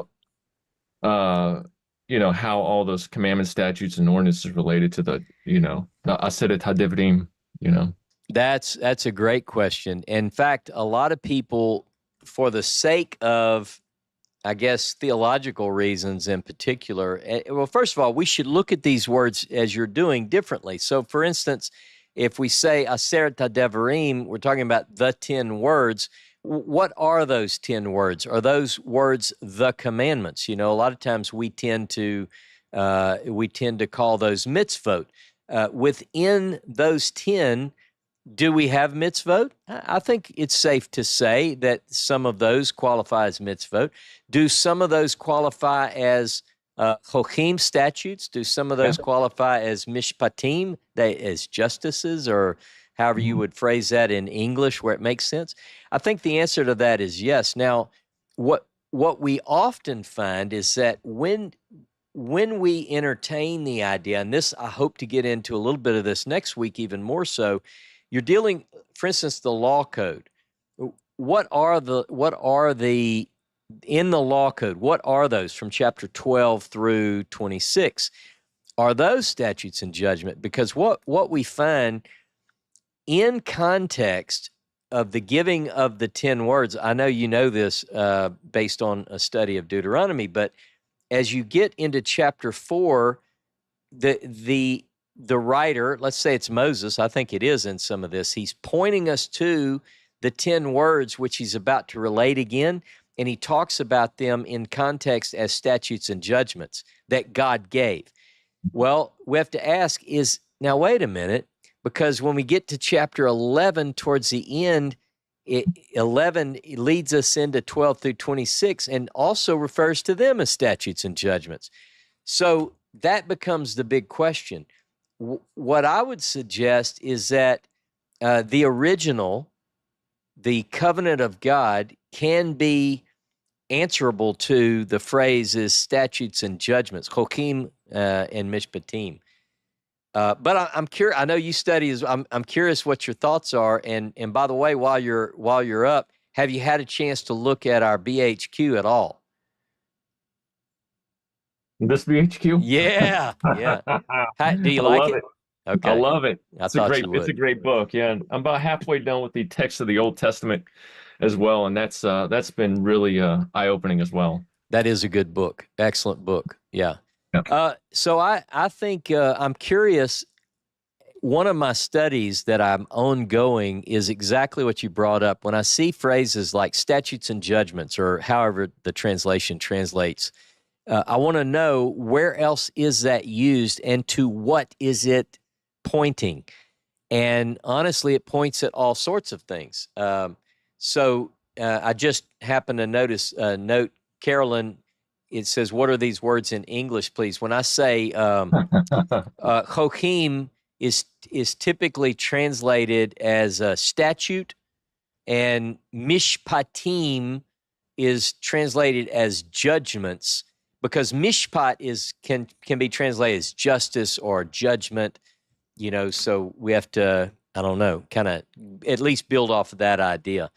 But context would tell us that the 10 words in Deuteronomy, I believe that in Deuteronomy, what is originally called, this is my idea, that originally the 10 words could be fit into that category, and they don't need to be referring to the later laws. I'm stacking the deck here with my view, chapter 12 through 26. The law code, I believe, is a later priestly insertion, and I'll show some of that next week, or at least make an attempt to show it, and then people can come on afterward and shoot that down if they choose.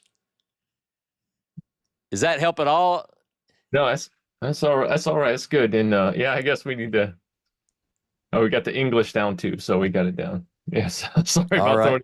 throwing. No, that's fine. But the book that JJ just held up is Hebrew, and it's an academic version of the book of Deuteronomy in this case. And I now have Genesis, Leviticus, and Deuteronomy in BHQ.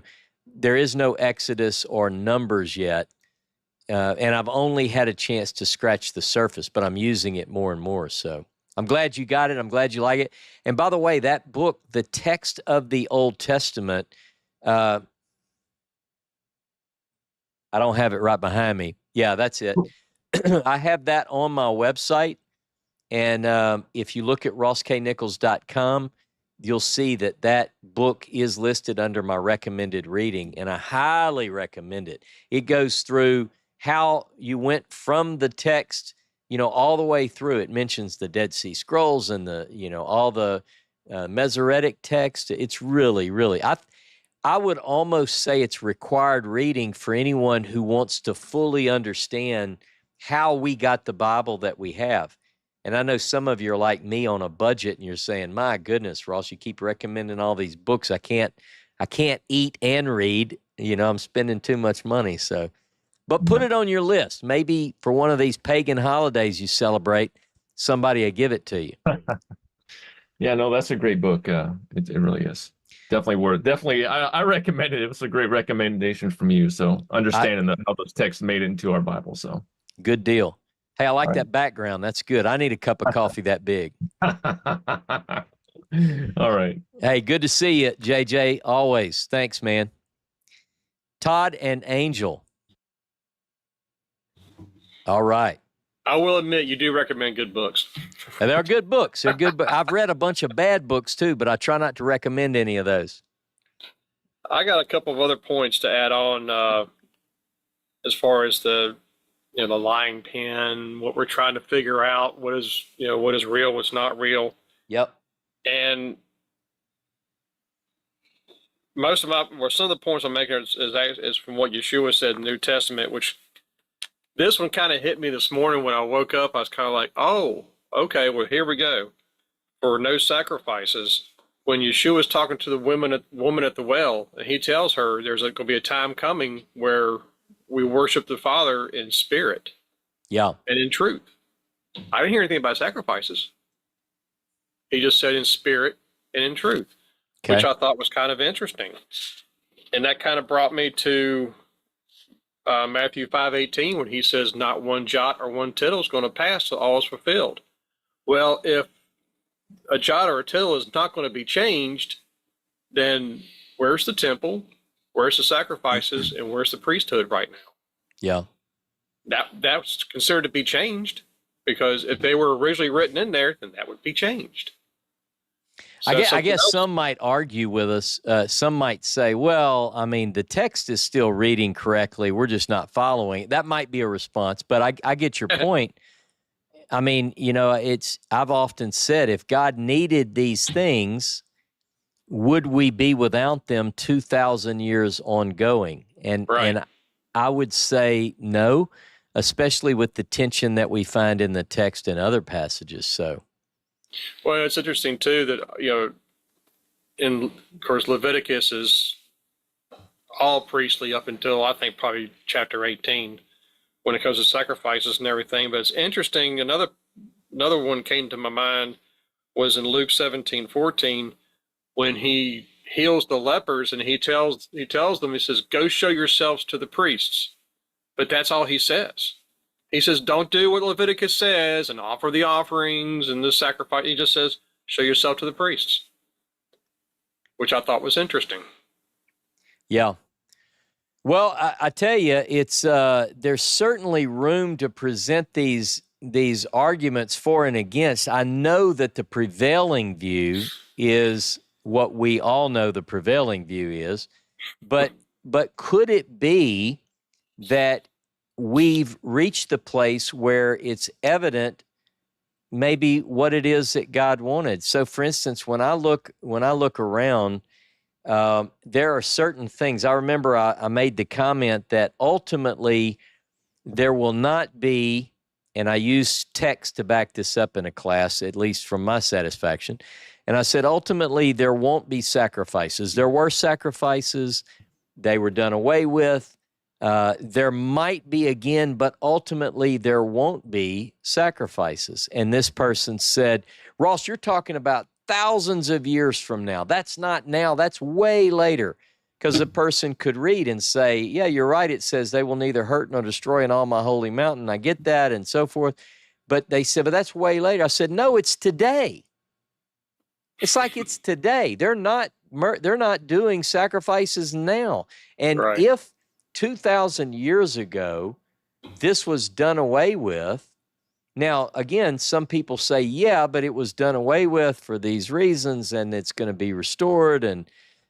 But when I look at the way it was in the beginning and the way it's going to be in the end, I think there are going to be differences. Like people say, well, the Torah will always be the same. And I agree, but what Torah are we talking about? Are we talking about the Pentateuch? Let me ask you this. Jeremiah says that days are coming when it will no longer be said, the Lord lives who brought the children of Israel up out of the land of Egypt, but the Lord lives who brought the children of Israel out of the land of the north and the south and so forth. So even our current 10 words talk about, I'm the Lord your God who brought the, well, is that going to change? I mean, it's just a question. What about Passover? Is Passover, are we going to talk about Passover as the point where God is bringing the children of Israel out of the land of Egypt? Or is Passover going to take on a new meaning? Here's another one. Are we going to read in our weekly Torah portions in the Olam Haba about the principles of war? You can go in, and if you see a beautiful woman among the enemy, you can take her home and shave her head and fix her fingernails, let her mourn, and then you can take her as a wife. Is that going to be an important part of the Torah when there is no war, as Isaiah said? Yeah. What about divorce? Divorce in Deuteronomy 24, is that going to be a problem in the Olam Haba? I don't know. I mean, I think as we look at what is that authentic, original, go back to the very, very beginning before the accommodations. The people said, we want a king like the nations. That should make everybody say, wait a minute, that doesn't sound right. You want a king like the nation. But yet most of the Bible deals with the monarchy, the good, the bad, and the ugly. Is that going to be in the world to come? I find it hard to believe. I don't know. It's funny you mentioned that because I actually printed off for the class of Deuteronomy without the law codes. Oh, yeah. So, 11 through 20, well, last part of 26 is in there, but yeah, that's all out. Of course, I have the Moses scroll in there too. Man, I need to see that document probably. That sounds pretty good. Actually, I didn't print it, but I actually typed it from your book. Okay. Because we couldn't find one anywhere. We couldn't find a download, couldn't find nothing. So I typed it exactly the way you had it in the book. Did you? Well, that's excellent. But did you email me and say, "Hey, send me that," and I refused to do that, or did you just? No, I'm one of those kind of people. She'll tell you if I can't figure it out on my own, I just do it. I just figured that out about you. I was just thinking. I don't think I got an email that requested that. I probably would have slid you a copy. But either way, that it really helps. A lot of people. It's not that long. I mean, I've typed it in English and Hebrew dozens and dozens and dozens of times. I think it took me 2 hours. I see a note. Eric said he asked me. Eric, hit me up again so I don't forget. Maybe I can do that. But yeah, it's in the book. Obviously, you may have that. But no, I really think. In fact, I'm revising it, and the Hebrew text is available on Academia. So people that want to study it in Hebrew can see it in 3 versions in Hebrew. So, hey, good stuff. Good stuff. All right. Anything else, Todd, Angel? That's it from us. All right. Good deal. All right. I'm going to let Michael Let me bring Michael up, and if everybody's okay, Michael, you're the caboose. All right. You're the guy who brings us up. Shabbat Shalom, Ross, and everyone. Shabbat Shalom, Michael. I didn't want to do this to you because you've been at it so long, but Todd kind of forced my hand. I understand. Todd's a troublemaker.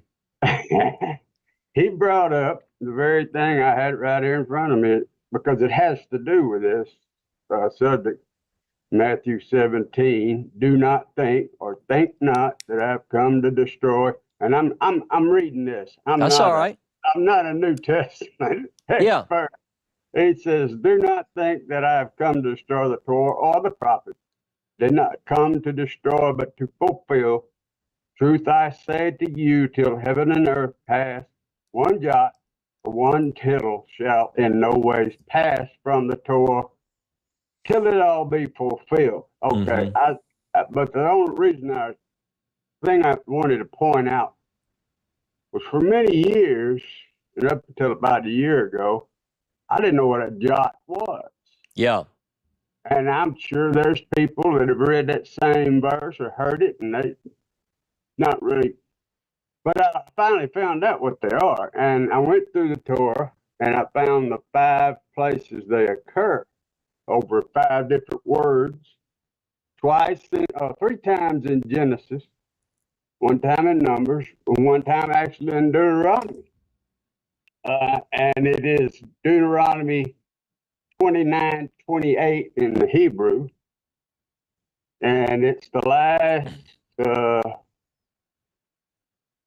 It says, "The secret things belong to the Lord our God, but the revealed things belong to us and our children forever to observe all the words of this law." And the jots, which are like little diamonds, and you only get this if you got the Hebrew, and it's over the words to us and to our children.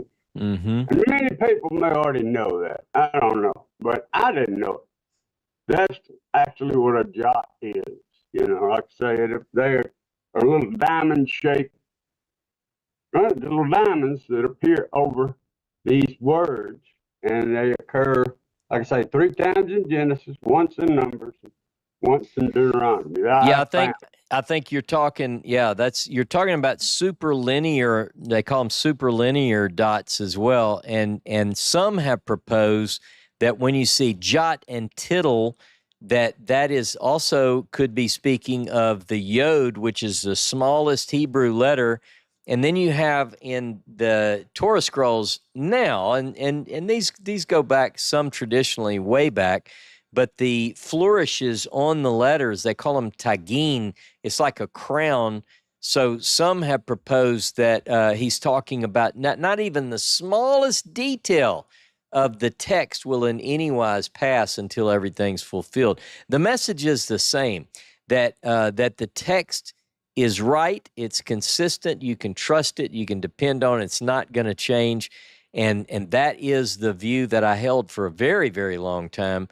And particularly, I will say, as far as the Masoretic text goes, once the Tiberian school of scribes took and developed what became the Textus Receptus, if you will, changes were not allowed in or out. But before that, that's where we see most of the differences in ancient texts. So, but isn't this fun? Okay. Isn't this fun, Michael? You start learning things about the Hebrew, and you're right. You only see some of these kind of things by looking at the Hebrew. Right. And real quick, if I can. Yeah. Because it's been a burning question, and I was going to let it go because, like I say, I know you're tired. I'm all right. I'm not tired. All right, then. Here we go. This has been a burning question for me, and it has everything to do with this particular subject. Okay. I watched a video from a man whose opinions I won't name him, but his opinions, so far I respect. And this is what he said, and I don't know if it's right or wrong, yeah. But I would like I'd like your feedback on it. Okay. He says that after the destruction of the second temple, right after when they took away the temple scroll, the literature, that a rabbi by the name of Rabbi Akiva, are you familiar with any of this, where I'm going with this? I think, but go ahead and follow it out. Okay, he basically, and I wish I would like to have researched this a little more before I asked it, but I got to ask it now. He basically took, I guess, what the literature he could find, and basically wrote, and I want, for lack of a better word, but made a new copy or a new scripture of the Tanakh and the Torah, and he wrote it without any vowel points. Now, does that sound anywhere? That sounds pretty familiar. Yeah. Okay. So now the problem we have now is we have a man who is, if this is true, if there's any validity to this, we're going off his information, and he's putting it in there without the vowel points on purpose, so that he can be the one to read it. And it was only until later that the Masoretes added the vowel points. So, it just throws another wrench in the works there. I mean, we're talking about, we've been discussing mainly before, maybe back in First Temple time. Yeah. Did they have the right Torah? Now we're talking about a Torah, a Tanakh, written after the destruction of the second, and then that's what we have. Well, so I hear your concern, and it is a concern, but let me just say this. One of the things that, first of all, like when you say that the text didn't contain, in this story that you heard from this other respected teacher, the text that this person recorded didn't contain the vowel points. The vowel points weren't even developed until the Middle Ages. The Masoretes developed them. The Tiberian school is what we would call this group, around Tiberius. They developed to take the consonantal text that they had received, and basically they looked at the text in their possession. They said, okay, these might be slight differences between this text and another. It's not that big a deal, not many variations, but they produced first of all, they produced a singular consonantal text, and that has remained, that actually can be traced back to, like you said, Second Temple times for the most part. And then, but in the Middle Ages, the Masoretes sort of sealed that off, like, this is it. It's not, you can't add or take away from the letters, the old jot and tittle way to put it.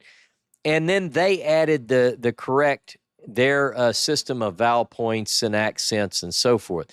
So we've got a couple of different things going on at one time, but really what I'd like to say is what we do to compare these is we go back and look at all the way back to, we have the Septuagint. Septuagint, people can argue on its, its accuracy or whatever, but it's an ancient text dating back to, say, 285 BCE. We've got the Dead Sea Scrolls, which were discovered in caves. We can compare. So it's not like we're hopeless in tracing back. That is the job of textual criticism, Michael, and it's what we're doing today. We're actually going through and looking at some of these tougher questions. Does that make sense? So it's not, we don't have to throw our hands up. Yeah. Right. That does make sense. And that was what this man said concerning the Masoretes. And I misspoke when I said that Akiva wrote that without the vowel points. I misspoke. But he wrote it he basically comprised it from the information he had. Yeah. This man said that he destroyed all the other available text. I don't know about that, but the one thing I do want to say is this: I know this for a fact. He blamed this Rabbi Akiva for changing the age of the patriarchs. In other words, he reduced the birth of the first son in each of them by 100 years. Are you familiar with what I'm talking about? I think. In other words, in the Septuagint, it will say so and so gave birth to the first son, and he was 132 years old. And then when you read it in the Masoretic, it'll say he was 32 when he gave birth. Yeah, there are some discrepancies on ages, and famously we have the example of Saul. You know, the Masoretic text says Saul was, and then it doesn't have a number, something blank years old when he took the reign, and he reigned for however many years. So we don't know. I mean, it's a mistake. It's a haplography, we call it. The scribe looked up. Maybe his wife said, "Hey, are you coming to dinner?" He looked over, he looked back down, and he picked up where he thought he left off, and he forgot to include how old Saul was when his reign began. So most study Bibles will show that. So we do have some different numbers recorded and so forth. But all of these are fascinating subjects. This is the kind of stuff I love to dig into. So I'm glad you brought this up. Let me know, maybe, Michael, you can message me with who this person is, if you don't mind sharing it with me. I might have time in the next few weeks to take a look at it, just out of curiosity. Well, maybe I can send you the video. Yeah. But I do know that it takes away 1,300 years.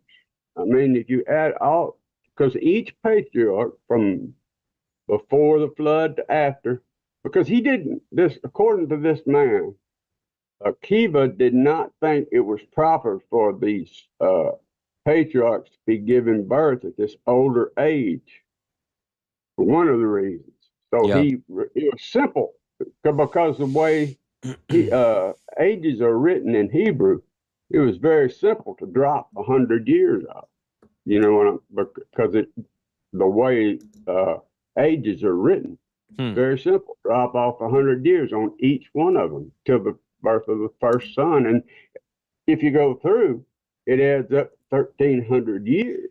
Well, I'm curious. Yeah. Quite a bit.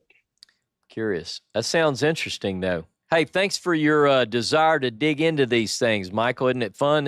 What else could we spend our time on? Absolutely. I appreciate it, Ross. Thank you very much. Hey, brother, have a wonderful week.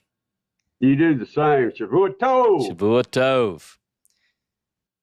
All right. Now, I said that was it, but I see two others. If I get in trouble for going long today. All right, Elisheva, how are you? Shabbat Shalom.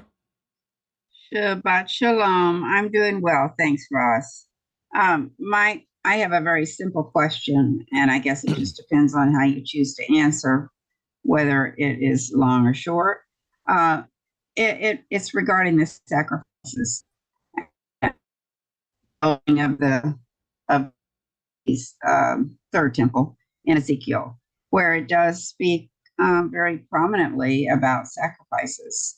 So can you comment? What are your thoughts?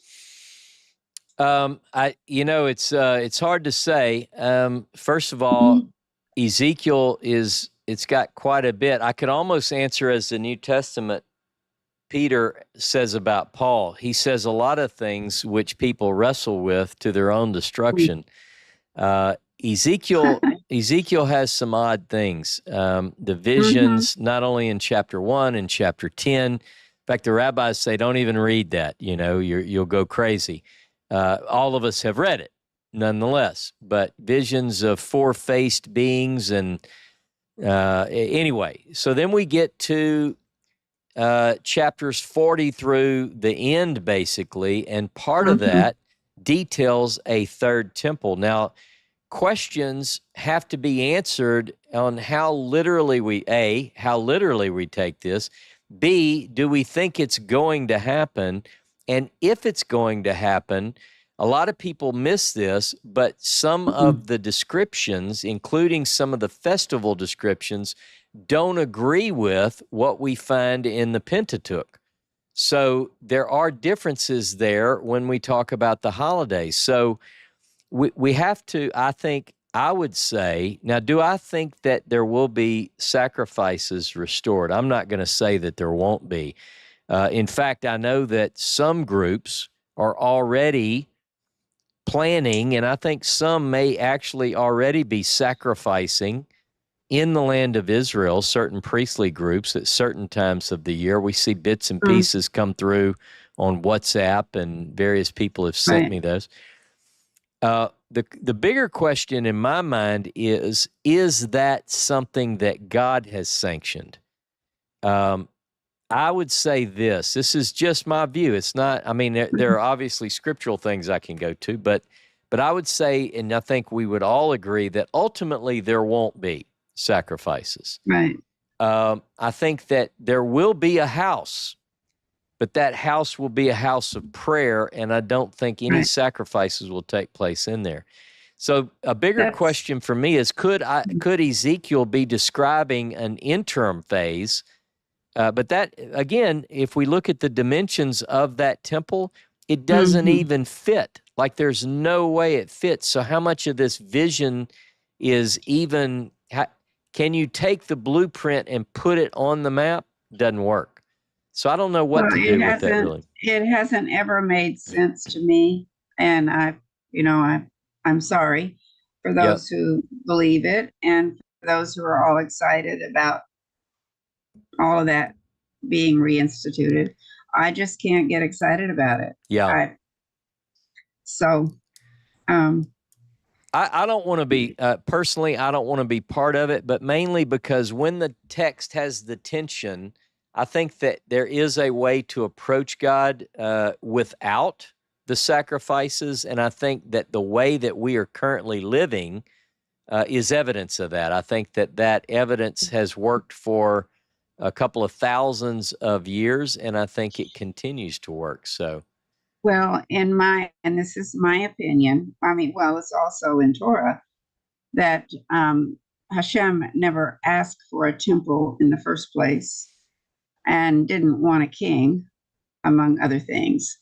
And so why in the Messianic kingdom, when everything is supposed to be restored back to Gan Eden, back to the way it was, why on earth would those two things be instituted? Yeah, I can't wrap my head around it. So I just don't. I just dismiss it out of my mind. I don't know the answers. There are some hard questions. And when I come against a wall, I just say, okay, Hashem, I don't get this. And I don't understand everything. I'll certainly be following the situation, as all of us will. But I don't see myself in line to bring my sacrifice. But, different people have different views on this subject, and many are friends of mine. Some of you are on here who have the view that those temples will be restored. I believe personally that they were never needed, that if anything, they were accommodation. They could be Ezekiel 20:25, alluding to where it says, and I gave them statutes which were not good. Maybe that's the case there. It seems contextually to fit sacrificial system. But nonetheless, different views. Those are my thoughts. That was the answer that I expected, but I wanted to hear it from you. So yeah, no, I think we would probably agree on that. No, thank you. Sure. Well, okay. I appreciate you, Betty. Have a beautiful week. Keep in touch. Thank you. And you too, everybody. All right. Now, I've said this a couple of times. Eric Davies, you're it, man. You're the end. You're the caboose. You're the guy. You get the outgoing comments. So welcome. Shabbat Shalom. Shabbat shalom. No pressure there. Just one quick point. On the in DC 4 of the Moses scroll, when it says, and he instructed them concerning the statutes and the judgments. Yep. As you've been alluding to, something you're probably already familiar with. Is that hukat there for statute? I'm almost positive that it is. It's the same phrase. Statute is related to the root word chok, and the judgments in that passage is tied to mishpat. Right, mishpat. Yeah. That one seems obvious as in justice, like from shafat, right? Yeah, that's right. Judgments. But the chok are commonly referred to in like the priestly cult. But how does that fit in the scroll of Moses? Let me tell you, that's an excellent question. If you do a study on the root idea of chok, it's if you spell it chet and then kof, and you look up just chok, chet and kof. You look that word up, what you're going to find is that it is associated with the idea of engraving. So, a statute, like we say a statute, you can look up the Hebrew word, trace back its ancient meaning, and that's what you're going to find in most of the better language tools like lexicons and so forth. So then you say, well, that makes sense. These are things that are engraved. They're written on stone. And even though now we don't necessarily talk about something that's written in stone, we can say that metaphorically. We can say this is written in stone. So I see Eric Castaneda, his comment is that it's an ordinance without a reason. That is a rabbinic definition. Right. And so I get that definition, but it's a rabbinic definition. So I'm talking linguistically. If we look back at the meaning of the word linguistically, so that's the difference. So Numbers chapter 19 famously is the chok. It's, the Numbers 19 deals with the red heifer. And they say, well, it's without reason. We don't understand. How is it that a cow who is to bring purification makes everyone who handles it impure?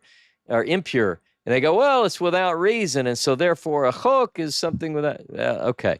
But what does the word mean? And I think that's where we're getting at. So hopefully that helps. Very good.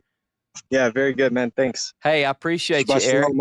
Shabbat shalom, and thanks for leading us out. It's been a beautiful day. It's been a long discussion, and I value your time. I appreciate everybody joining me. We've got a lot on the plate ahead of us. You've seen some of you, particularly those who are part of the Yachad. Thanks for your support. You make all this possible. Those that aren't on the Yachad, you can join YouTube, Patreon, Discord, and help us to support what we're doing.